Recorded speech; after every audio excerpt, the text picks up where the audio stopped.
Bienvenue sur notre chaîne. N'oubliez pas de vous abonner pour ne pas manquer les nouvelles vidéos. Bon visionnage. La journée avait commencé comme n'importe quelle autre, jusqu'à ce que ma femme passe la porte, avec son ami qui la suivait de manière inattendue. Je traînais dans le salon, en train de regarder des résumés de sport, et je n'étais pas du tout prêt à recevoir de la visite. Imaginez ma surprise lorsque j'ai entendu des voix dans le couloir et que j'ai réalisé que je n'avais sur moi que mes sous-vêtements. Je me suis précipité dans la chambre pour enfiler des vêtements corrects, essayant de chasser l'embarras. Quand je suis revenu, elles étaient déjà installées dans le salon, discutant calmement comme si ma quasi-nudité n'avait jamais eu lieu. J'ai réussi à reprendre mes esprits, j'ai fait un signe de tête polie et je les ai rejoints. Ma femme a attrapé une bouteille de vin dans la cuisine et a servi quelques verres. Son amie, Lucie, semblait étrangement enthousiaste à propos de quelque chose, et je sentais qu'elles avaient une nouvelle à m'annoncer.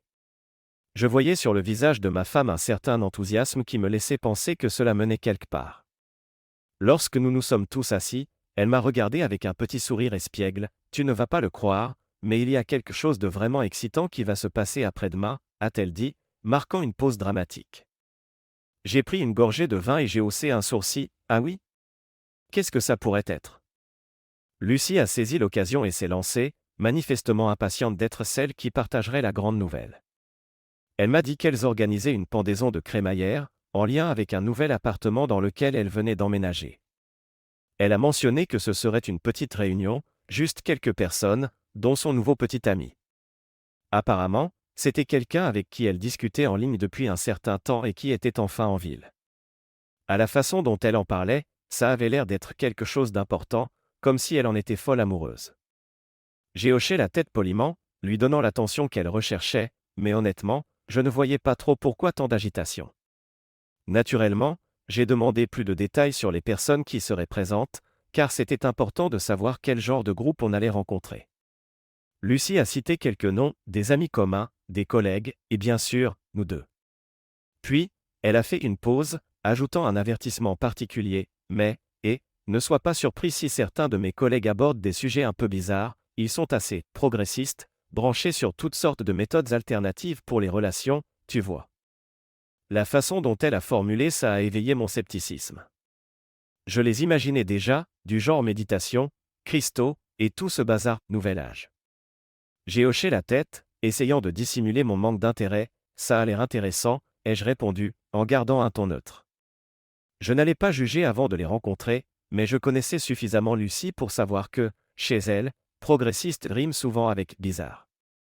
J'ai jeté un coup d'œil à ma femme pour voir si elle était aussi sceptique que moi, mais elle rayonnait de joie, manifestement loin de partager mes réserves. Lucie avait l'air ravie qu'on accepte de venir, et je pouvais déjà deviner qu'elle imaginait comment tout ça allait se dérouler. Je ne pouvais qu'espérer que ça ne serait pas aussi étrange que ce qu'elle laissait entendre. Après un peu de bavardage, Lucie a fini par rassembler ses affaires et partir. Ma femme l'a accompagnée jusqu'à la porte, tandis que je restais dans le salon pour finir mon verre de vin et réfléchir à ce que je venais d'apprendre. Quand ma femme est revenue, elle avait l'air pensive, comme si elle avait quelque chose en tête. Elle s'est assise à côté de moi et a poussé un soupir. Je reconnaissais ce soupir, ça signifiait qu'elle allait aborder un sujet qui, sans doute, n'allait pas me plaire. Tu sais, a-t-elle commencé, peut-être qu'on devrait réfléchir à essayer quelque chose de nouveau, juste pour éviter de tomber dans la routine comme tant de couples. Je l'ai regardée un instant, essayant de comprendre ce qu'elle voulait dire. Cela avait-il un rapport avec ce que Lucie avait mentionné? Je n'en étais pas certain. Était-elle sérieuse ou était-ce juste le vin qui parlait? Qu'est-ce que tu entends par là, ai-je demandé, même si, au fond, je n'étais pas sûr de vouloir la réponse. Elle a haussé les épaules, comme pour minimiser son propos, je veux dire. On voit beaucoup de couples s'ennuyer et peut-être qu'on devrait, tu sais, prendre les devants avant qu'on en arrive là. Je me suis adossé sur ma chaise, laissant passer un moment de réflexion. Tout me paraît normal pour l'instant, ai-je répondu, d'un ton ferme. Je ne voyais pas l'intérêt de réparer quelque chose qui n'était pas cassé. Je n'avais pas envie de transformer notre vie en expérience sous prétexte que d'autres avaient peur de la routine. Je voyais bien qu'elle n'était pas entièrement convaincue, mais je n'allais pas lancer un débat. J'ai pris une autre gorgée de vin et j'ai haussé les épaules pour clore le sujet. Pour l'instant, tout est normal, pas besoin de compliquer. Elle a acquiescé, laissant tomber pour le moment, et nous sommes passés à des sujets plus légers. 2 jours plus tard, j'ai été réveillé en sursaut par des bruits de chaos dans la maison. Ma femme courait de pièce en pièce, la voix chargée de frustration, « Je n'ai aucune idée de ce que je vais mettre. »« Et pourquoi tu es encore au lit ?» a-t-elle crié. J'ai regardé l'heure, ensommeillé, réalisant que j'avais trop dormi. Sans perdre une seconde, j'ai sauté du lit et je me suis préparé en vitesse. En 10 minutes, j'étais dans le salon, habillé et prêt, attendant ma femme. Elle, pendant ce temps, s'agitait encore, avec une seule chaussette et l'air au bord de la crise de nerfs. Je n'ai pas pu m'empêcher de secouer la tête, c'en était presque comique, mais je savais qu'il ne valait mieux pas rire. Finalement, on est sorti de la maison. Ma femme avait encore l'air contrariée, mais au moins, on était en route. Pendant que je conduisais, elle a appelé Lucie pour lui dire qu'on arrivait. De ce que j'ai compris, quelques collègues de Lucie étaient en retard, ce qui semblait soulager un peu ma femme. Elle a raccroché en poussant un soupir de soulagement. J'ai gardé les yeux sur la route, en espérant que la soirée ne serait pas aussi chaotique que notre matinée. J'ai aperçu un petit sourire sur son visage, elle commençait à se détendre, et moi aussi. Alors qu'on approchait de chez Lucie, une petite voiture a surgi de nulle part pour nous couper la route. J'ai pilé, sentant l'irritation monter, mais c'est quoi ce conducteur de pacotille, ai-je marmonné, tandis que la voiture se garait juste devant l'immeuble de Lucie. Ma femme m'a lancé un regard, clairement pas d'humeur pour une confrontation, « Gare-toi et ne leur dis rien quand on entrera, d'accord ?» a-t-elle dit, d'un ton sec. Je ne suis pas du genre à fuir un conflit, mais j'ai compris qu'il n'y avait aucun intérêt à faire une scène pendant un événement chez quelqu'un d'autre. On s'est garé, on est entré, et Lucie nous a accueillis, ainsi que quelques autres invités. La plupart étaient des visages connus, des amis et connaissances déjà rencontrés. J'ai serré des mains et échangé les politesses habituelles. Manifestement, ma femme avait envie de se plonger dans l'ambiance sociale, et elle s'est penchée pour me murmurer « Je vais discuter un peu avec Lucie et ses collègues. » J'ai acquiescé, la regardant rejoindre un petit groupe dans un coin de la pièce. J'ai décidé d'aller prendre un verre, la laissant faire son truc pendant que je retrouvais des gens que je connaissais. Au bout de quelques minutes, j'ai jeté un œil pour voir comment elle s'en sortait. Le groupe avec lequel elle était se démarquait clairement, tatouages et piercings partout, des vêtements qui ressemblaient plus à de l'art abstrait qu'à des tenues pratiques. Comparés aux autres, qui portaient jeans, chemises, etc., ces gens étaient indéniablement différents. J'ai vu ma femme éclater de rire, pas juste un petit rire poli, mais un rire franc, la tête renversée en arrière. Cela m'a rendu suffisamment curieux pour que j'aille voir ce qui se passait. Je me suis approché, les saluant poliment pour m'intégrer à la conversation. « Alors, qu'est-ce qu'il se passe par ici ?» ai-je demandé, d'un ton léger. Ma femme s'est tournée vers moi, toujours souriante. « Oh, ils racontaient des histoires sur la façon dont ils maintiennent de l'originalité dans leur relation », a-t-elle expliqué, manifestement amusée. Un des types, grand, avec un piercing au nez et un t-shirt qui avait l'air d'avoir été teint par un enfant de 5 ans, m'a adressé un sourire et a enchaîné sur une autre anecdote. J'ai écouté, essayant de suivre, mais honnêtement, la moitié de ce qu'il disait ressemblait à une langue étrangère, exercice de lien spirituel, rééquilibrage énergétique, dynamique polyamoureuse. C'était beaucoup à assimiler. Au bout de 10 minutes, j'avais déjà la tête qui tournait avec leur jargon. Je hochais la tête pour la forme, mais je ne voyais pas trop l'intérêt. Pendant ce temps, ma femme avait l'air fascinée. Je la voyais se pencher en avant, poser des questions, vraiment intéressée par ce qu'il disait. J'ai préféré m'éclipser, retournant vers la cuisine pour me resservir. J'avais besoin d'une pause de toute cette progressivité. J'ai retrouvé des visages familiers, et ça m'a fait du bien de discuter normalement, sans avoir besoin d'un dictionnaire. La soirée a fini par s'assagir, les gens commençant à partir. Je me suis dit qu'il était temps qu'on rentre nous aussi. Je suis sorti jusqu'à la voiture pour ranger nos affaires, la bouteille de vin et le plat préparé par ma femme. J'aime bien rester occupé plutôt que poireauter inutilement. En rangeant le tout sur la banquette arrière, j'ai levé les yeux et j'ai vu ma femme près de la porte, en train de dire au revoir à Lucie et à ses collègues. Ils souriaient tous, échangeant des accolades et promettant de se revoir bientôt. Lorsqu'elle a eu fini, elle est venue me rejoindre. Elle paraissait heureuse, légère. Tant mieux. En partant de chez Lucie, j'ai ressenti un grand soulagement, la soirée n'avait pas été un désastre total, mais ça avait été drôlement différent. J'étais juste content de rentrer chez nous, de laisser derrière moi ce discours sur le réalignement énergétique ou quoi que ce soit. J'avais envie d'une soirée tranquille, et surtout d'un retour à la normale. Une fois rentré, j'ai fait ce que je fais d'habitude, j'ai pris une bière froide dans le frigo et je me suis installé devant la télé. La soirée avait été longue, j'avais besoin de décompresser. Ma femme, de son côté, était dans un tout autre état d'esprit. Pendant que je zappais, elle avait allumé son ordinateur portable et pianotait à toute vitesse. Au début, je n'y ai pas prêté attention. Il lui arrivait souvent de chercher des infos en ligne, soit pour prouver qu'elle avait raison lors d'un débat, soit pour me sortir une anecdote insolite, comme ce jour où elle m'a expliqué qu'un organe de la baleine bleue faisait la taille d'une voiture. L'émission que je regardais s'est terminée et j'ai décidé d'aller me coucher. J'ai bâillé, me suis étiré et lui ai annoncé que j'allais au lit. Elle a à peine levé les yeux, hochant la tête d'un air distrait. « D'accord, j'arrive bientôt », a-t-elle répondu, le regard rivé sur l'écran. Ça ne m'a pas inquiété, elle veillait souvent tard à naviguer sur le net pour creuser des sujets qui la passionnaient.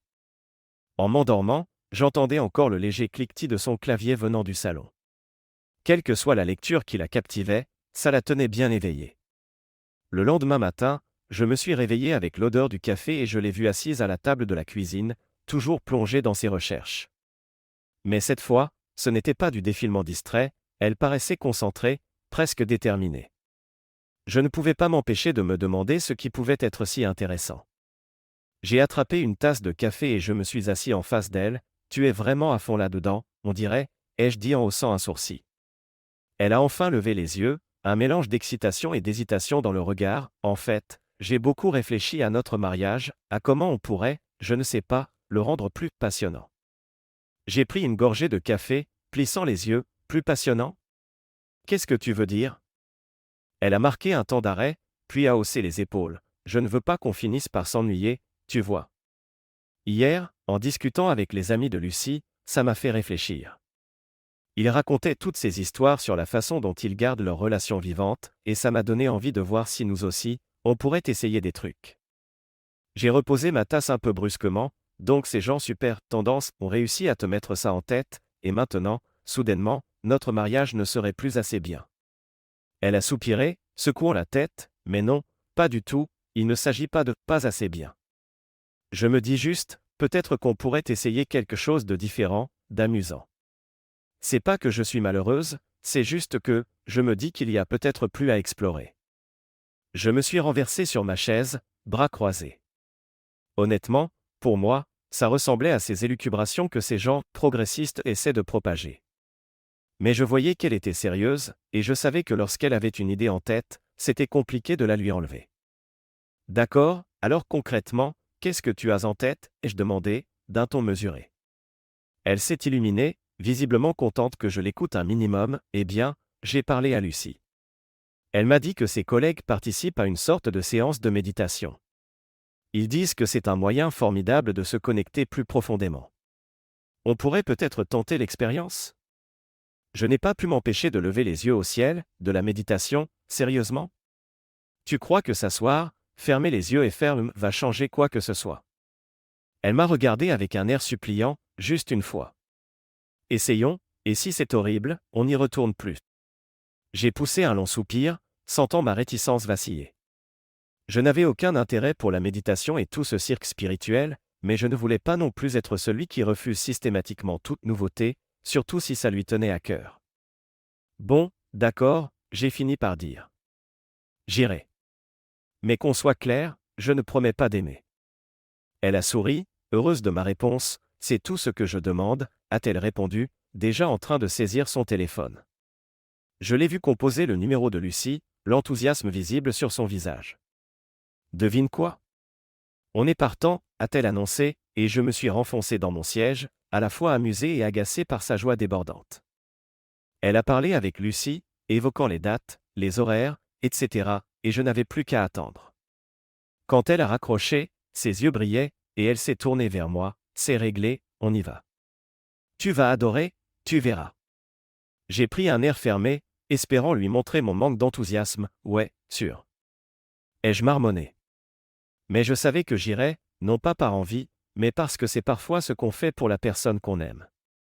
Nous avons retrouvé Lucie et ses amis dans un petit café en centre-ville. le genre d'endroit qui sert des boissons style latte à la citrouille et au curcuma. Ils ont tous commandé ce genre de truc, pendant que je me prenais un café noir, tout simple. Ils ont commencé à parler de toutes les expériences qu'ils avaient tentées récemment, retraite de couple, atelier de respiration consciente, et même une sorte de peinture tantrique. J'essayais de suivre, mais la moitié du temps, je n'y comprenais rien, hochant simplement la tête pour être poli. Mon estomac a commencé à se contracter un peu, peut-être à cause de tout ce discours sur la spiritualité, ou simplement parce que j'avais pris un petit déjeuner trop lourd. Dans tous les cas, j'ai préféré ignorer cette gêne et me concentrer sur l'idée de tenir bon jusqu'à la fin. Après ce qui m'a semblé être une éternité de récit, où ma femme hochait la tête avec un sourire intrigué, on est finalement sorti du café. Lucie a alors proposé qu'on aille directement au studio de méditation, situé à l'étage.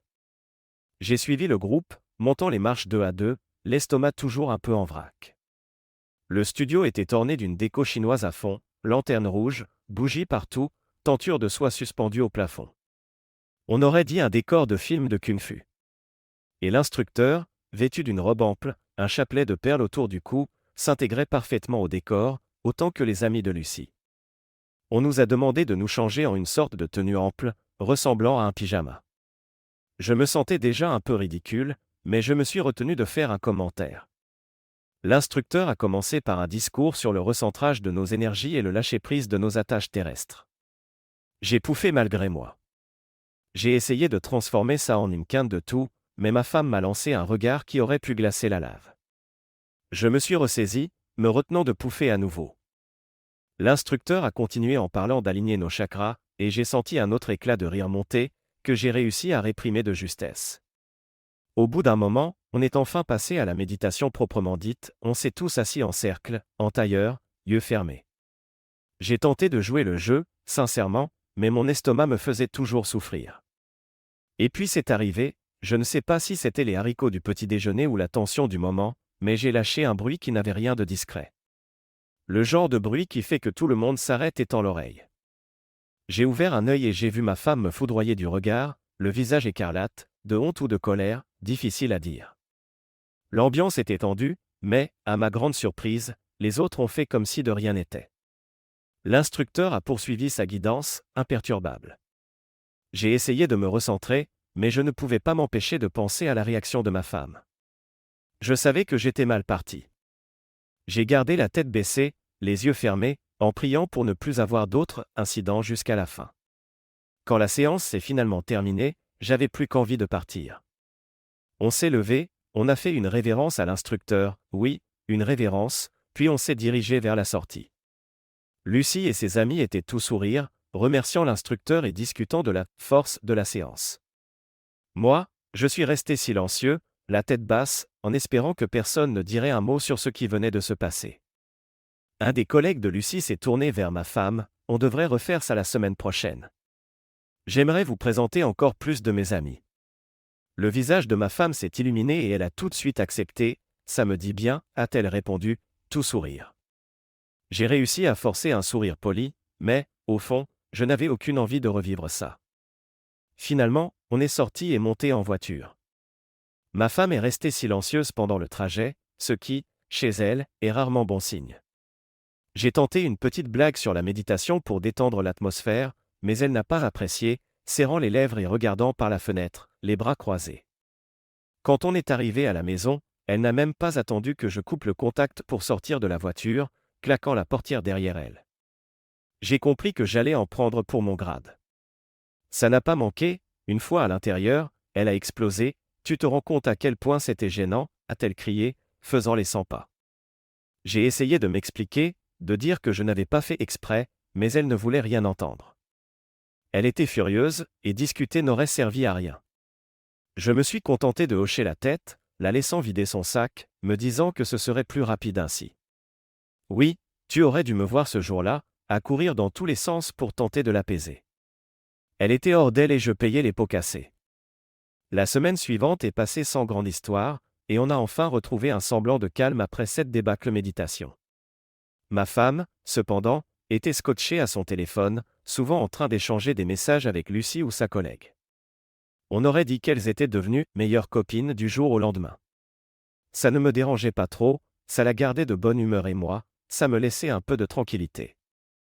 Ma période de vacances arrivait aussi à sa fin, je me préparais mentalement à reprendre le travail.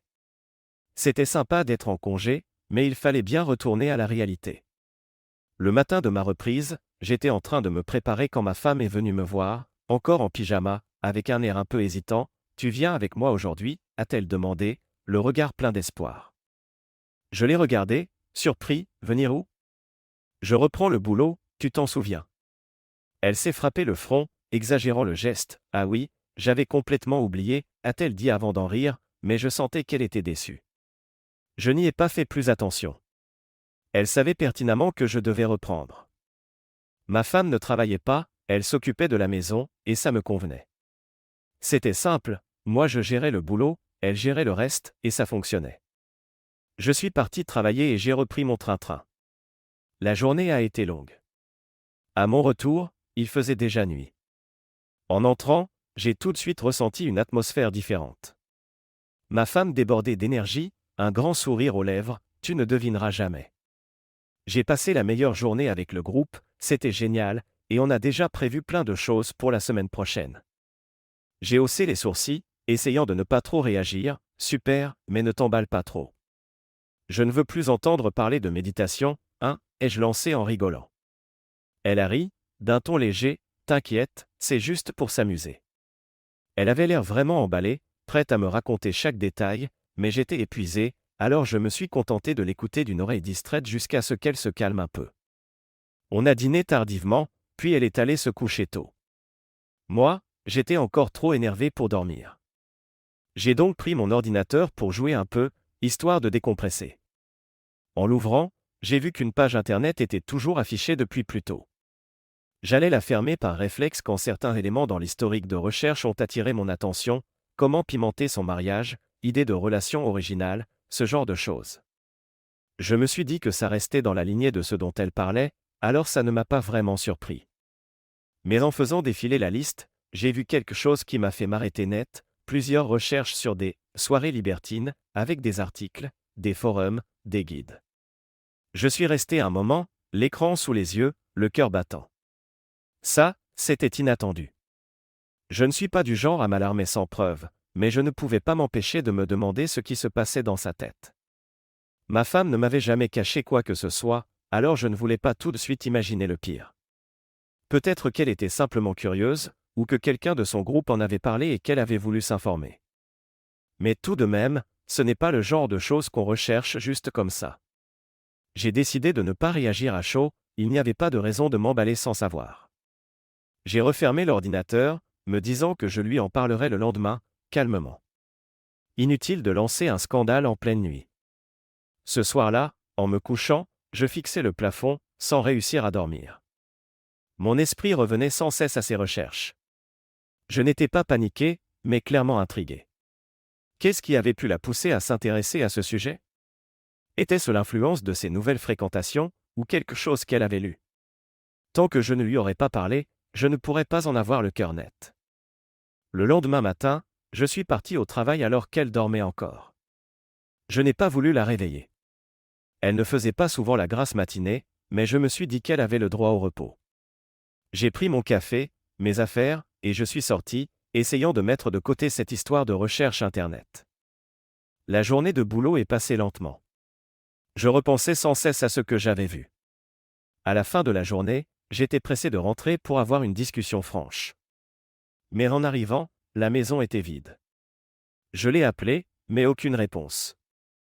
À la place, il y avait un mot sur la table de la cuisine, écrit de sa main, « Je suis parti à une fête, je rentrerai tard ».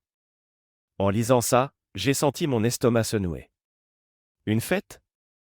Après tout ce que j'avais vu la veille, la première chose à laquelle j'ai pensé, c'est à ces histoires de libertinage. Était-elle vraiment en train d'assister à ce genre de soirée ? J'ai senti la colère monter. J'ai froissé le papier dans ma main. J'ai commencé à faire les 100 pas dans le salon, essayant de savoir quoi faire. Il fallait que je la confronte, mais je ne pouvais rien faire tant qu'elle n'était pas là. L'attente me rendait fou. Ce n'était pas son genre de sortir comme ça sans plus de détails, et encore moins avec ce genre de fréquentation. Plus les minutes passaient, plus j'étais en colère. Quand j'ai enfin entendu sa clé dans la serrure, j'étais à deux doigts d'exploser.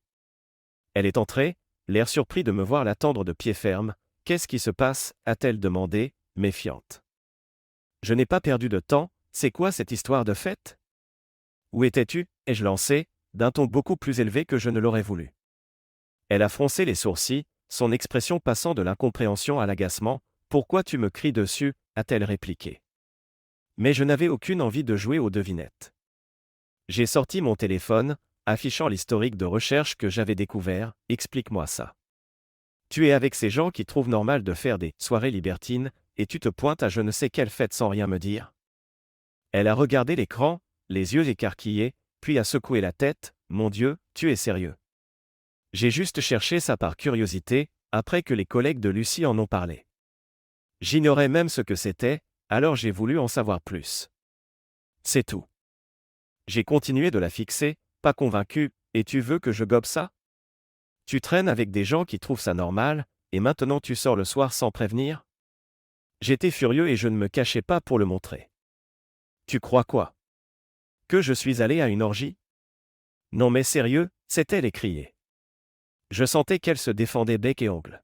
« Je m'en fiche de ce qu'il te raconte, pour moi les soirées libertines, c'est de la tromperie, point final. Je ne veux pas que tu traînes avec des gens qui pensent que c'est normal. » Elle a croisé les bras, le visage fermé. « Je n'ai jamais dit que je voulais y aller. C'était juste de la curiosité. Je n'ai rien promis à personne. » Je voyais qu'elle se braquait, mais je ne comptais pas céder. « Les gens avec qui tu passes du temps t'influencent, que tu le veuilles ou non.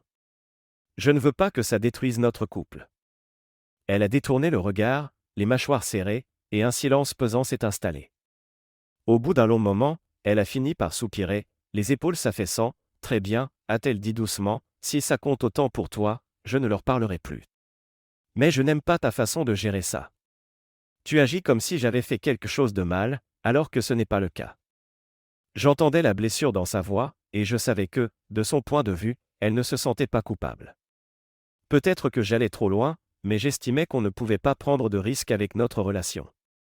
Après cette dispute, les choses se sont calmées pendant environ une semaine. On a repris nos habitudes et, en apparence, tout semblait être rentré dans l'ordre. Pourtant, je ne pouvais pas m'empêcher de sentir que quelque chose avait changé.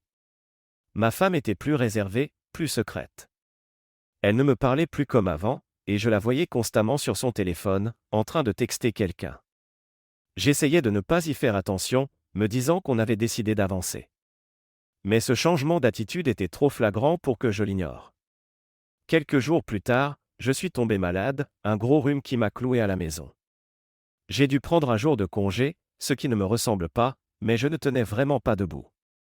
En apprenant que je restais à la maison, j'ai remarqué qu'elle semblait presque contrariée. Elle a passé la journée à pianoter sur son téléphone, l'air de plus en plus agacé à chaque message.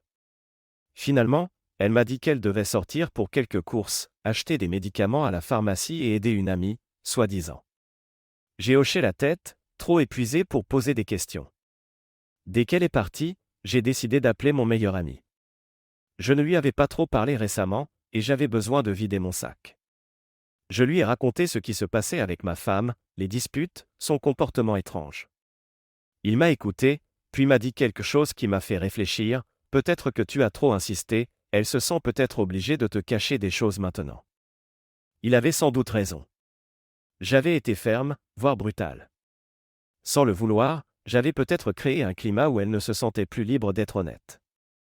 J'ai compris qu'il fallait que je trouve un autre moyen de savoir ce qui se tramait. Le soir, elle est rentrée tard. Je l'ai entendue ouvrir la porte, trébuchant presque. Elle était visiblement ivre. Je me suis levé, irrité. « Qu'est-ce qui se passe » ai-je lancé. Elle m'a regardé, les yeux vitreux. « Rien, j'ai juste eu des problèmes avec mes parents, on a bu pour se détendre. » Elle a à peine réussi à atteindre la chambre avant de s'affaler sur le lit, sombrant dans le sommeil quasi instantanément. Je suis resté là, à la regarder, quelque chose clochait. Mais je savais que dans son état, discuter ne mènerait à rien. Le lendemain, elle dormait toujours quand je me suis levé. Je me suis approché de sa table de nuit et j'ai vu son téléphone. Je l'ai attrapé, pensant enfin découvrir ce qu'elle faisait de si secret. Mais quand j'ai essayé de le déverrouiller, je suis tombé sur un code. Ça, c'était nouveau, elle n'avait jamais utilisé de code avant. J'ai reposé le téléphone, la frustration montant. Elle cherchait clairement à dissimuler quelque chose, et je devais trouver un moyen d'obtenir ce code. J'ai réfléchi, ma femme avait une très mauvaise mémoire, donc elle notait souvent les choses importantes. Où avait-elle passé du temps ces derniers jours? Puis ça m'est venu, elle était souvent près de l'armoire de notre chambre, sans raison apparente. J'ai su que je ne pouvais pas fouiller pendant qu'elle était là. Je devais attendre le bon moment. Plus tard dans la journée, j'ai décidé de mettre mon plan à exécution. Je savais que pour la faire sortir, il fallait lui donner un prétexte. Alors, j'ai filé dans la cuisine, préparé sa tarte préférée, celle dont elle raffole. Quand elle s'est réveillée, elle est venue dans la cuisine, ravie. « Tu as fait tout ça pour moi ?» a-t-elle demandé, un grand sourire aux lèvres. J'ai haussé les épaules d'un air détaché, « Je voulais juste te faire plaisir. » Elle a goûté, visiblement conquise. C'est là que j'ai lancé mon idée, « Tu pourrais peut-être emporter un morceau à ta mère, elle adore ce genre de dessert. » Ce serait sympa, non? Elle a accepté, disant qu'elle passerait chez elle en fin d'après-midi. Parfait. C'est tout ce qu'il me fallait. Une fois qu'elle est sortie, je suis monté à l'étage et j'ai fouillé dans l'armoire. Je n'ai pas mis longtemps à trouver un petit carnet dans ses affaires. Sur la dernière page, il y avait une suite de chiffres, avec la mention « Nouveau code téléphone ». Une bouffée de soulagement et de crainte m'a envahi, j'avais ce qu'il me fallait, mais j'ignorais ce que j'allais découvrir. Mon plan était simple, j'attendrais qu'elle dorme pour utiliser ce code. La nuit venue, une fois qu'elle s'est enfin endormie, j'ai saisi discrètement son téléphone. Mes mains tremblaient un peu alors que je composais le code découvert. L'écran s'est déverrouillé et j'ai pris une inspiration, redoutant ce que j'allais trouver. Je suis allé directement dans son application de messagerie, certain que c'était là que se trouvait la clé. En parcourant ces conversations, un groupe a attiré mon attention, 7 cercles de passion. Le nom à lui seul m'a donné des frissons. J'ai ouvert, et j'ai vu une discussion entre une douzaine de personnes échangeant sur des sujets explicites, fantasmes, fétiches. Tout était cru et très loin de l'ambiance méditation zen. Plus je faisais défiler, plus j'étais abasourdi. Un fil de discussion parlait de quelqu'un surnommé Hydrant. Les messages étaient cryptiques, mais j'ai vite compris qu'il parlait de ma femme. Ça mentionnait, elle a dit qu'elle allait chez sa mère, mais elle doit être endormie à cette heure-ci. Mon sang n'a fait qu'un tour, elle m'avait menti en parlant d'aller chez sa mère. J'ai continué à lire, réalisant que chaque membre du groupe avait un surnom étrange, Beagle, Black Void, et donc Hydrant, pour ma femme. Les descriptions dans les messages étaient explicites, dégoûtantes. Beagle aurait eu affaire à 3 hommes en même temps, Black Void à un objet massif. Et ce qu'il disait de ma femme expliquait le surnom, Hydrant, d'après les messages, elle avait déchaîné une telle force qu'elle avait cassé Cavard. Je ne comprenais pas tous les détails, mais c'était clairement sexuel. J'ai senti un frisson de dégoût et de colère me traverser. C'était comme un coup de poing en plein ventre de lire ça. Je voulais reposer le téléphone, mais j'avais besoin de savoir. Pourtant, ce n'était encore que des mots. Pour un divorce, ce n'était pas une preuve suffisante, elle pouvait prétendre que ce n'était qu'un fantasme ou un délire virtuel. J'avais besoin de quelque chose d'irréfutable, qui ne laisserait aucun doute. En parcourant encore la conversation, je suis tombé sur un calendrier, une liste de soirées à venir, avec des dates et des adresses. Mon regard s'est attardé sur un événement prévu le mercredi suivant, chez l'une des collègues de ma femme. Je tenais là l'occasion de voir de mes propres yeux si tout cela était réel. J'ai mémorisé l'adresse, le cœur battant à tout rompre. J'ai remis le téléphone en place, faisant bien attention à ne rien déranger, puis je me suis arrêté un instant pour regarder ma femme dormir. Je ne ressentais plus que de la trahison et de la rage froide. Le lendemain, j'ai fait comme si de rien n'était. J'ai fait ma routine, sans montrer un signe d'agacement. Je savais que si elle sentait que je me doutais de quelque chose, elle changerait peut-être ses plans. J'ai patienté, rongeant mon frein, jusqu'au fameux mercredi. Le jour J, elle m'a servi son baratin habituel, mon frère vient en ville, la famille se réunit, je vais sûrement rentrer tard. J'ai fait semblant d'y croire, hochant la tête, d'accord, pas de souci. Je l'ai laissé partir, l'observant quitter la maison avec un air sûr d'elle. J'ai attendu un moment, puis j'ai pris mes clés. Mes mains tremblaient un peu, mais mon esprit était clair, j'allais à cette soirée pour avoir la preuve. Je me suis garé à distance de la maison, me suis approché doucement. De l'extérieur, ça ressemblait à une banale maison de banlieue, pas un endroit où se déroulent des orgies. Mais en m'approchant, j'ai entendu de la musique étouffée. J'ai dégainé mon téléphone pour lancer l'enregistrement vidéo, respiré un grand coup, et je suis entré par la porte d'entrée qui était entrebâillée. À l'intérieur, le salon était rempli de gens qui discutaient, dansaient, riaient, tous manifestement au cœur d'une ambiance très libérée. Je ne voyais pas ma femme, alors j'ai continué d'avancer, essayant de rester discret. Finalement, j'ai trouvé un escalier et j'ai entendu des voix étouffées à l'étage. Mon instinct m'a soufflé que c'était là que je trouverais ce que je cherchais. J'ai monté les marches, chaque pas résonnant dans ma poitrine. Arrivé en haut, j'ai suivi les sons jusqu'à une chambre. Les bruits venaient de l'intérieur. J'ai entrouvert la porte et je l'ai vue, ma femme, avec 3 hommes. Ça a été comme un coup violent. J'ai compris sur le champ pourquoi ils l'appelaient « hydrant ». L'adrénaline a envahi mon corps, j'ai senti la rage monter, mais j'ai pris sur moi pour garder la caméra braquée. La pièce est devenue silencieuse quand j'ai parlé « Qu'est-ce que vous êtes en train de faire ?» Ma voix était étonnamment calme, mais pleine de colère sous-jacente. Ma femme a relevé la tête, les yeux écarquillés par la panique. Son visage a pâli, et le temps a semblé s'arrêter. Elle a essayé de s'accrocher à un drap, bredouillant un « Attends ». Mais je ne voulais rien entendre. Je n'ai pas baissé mon téléphone, je filmais toujours, m'assurant de capturer chaque détail. Bonne chance pour la suite, ai-je lâché, la voix glaciale. Son visage s'est décomposé et elle a éclaté en sanglots, me suppliant de l'écouter, mais je n'éprouvais plus rien. Un des types a voulu ouvrir la bouche, mais mon regard l'a dissuadé de continuer. Je me suis retourné et je suis parti, la caméra toujours en marche jusqu'à ce que je sorte de la maison. Je ne me suis pas retourné. Il n'y avait plus rien pour moi là-bas. J'ai rejoint ma voiture, la tête pleine d'un tourbillon d'émotions, colère, tristesse, mais aussi un certain soulagement d'enfin savoir la vérité.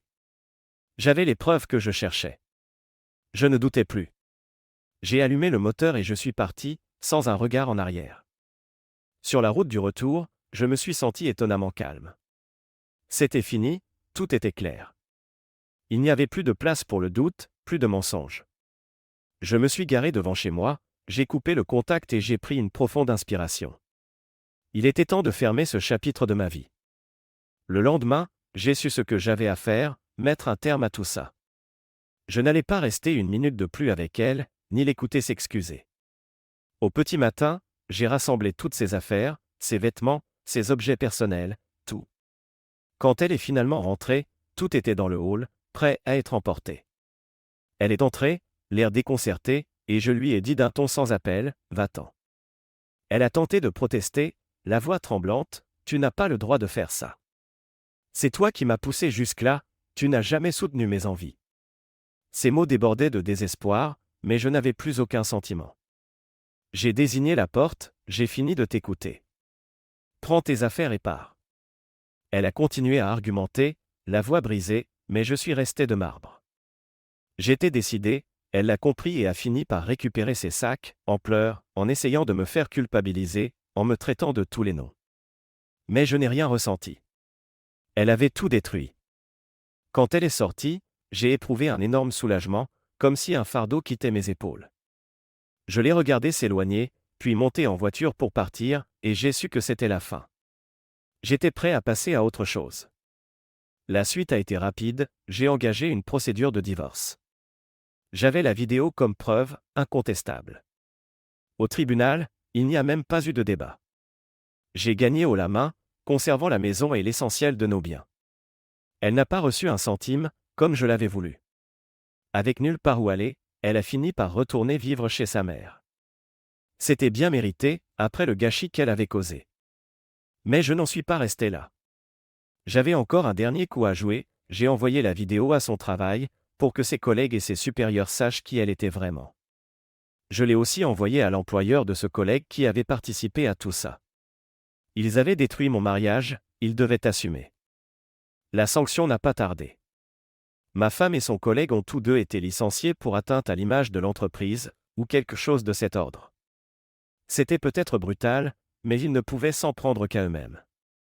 Quelques jours plus tard, elle a essayé de m'appeler, furieuse, m'accusant de tous ses malheurs. J'ai décroché, écouté ses insultes un moment sans réagir, puis j'ai tout simplement raccroché. Son monde s'était écroulé, et elle me tenait pour responsable. Mais ça n'avait plus d'importance, j'étais libre, délivré d'elle, et je ne comptais pas faire marche arrière. Toute cette histoire était derrière moi, et elle pouvait continuer à hurler dans le vide, ça ne changeait plus rien. Merci de regarder et n'oubliez pas de vous abonner pour ne pas manquer les nouvelles histoires.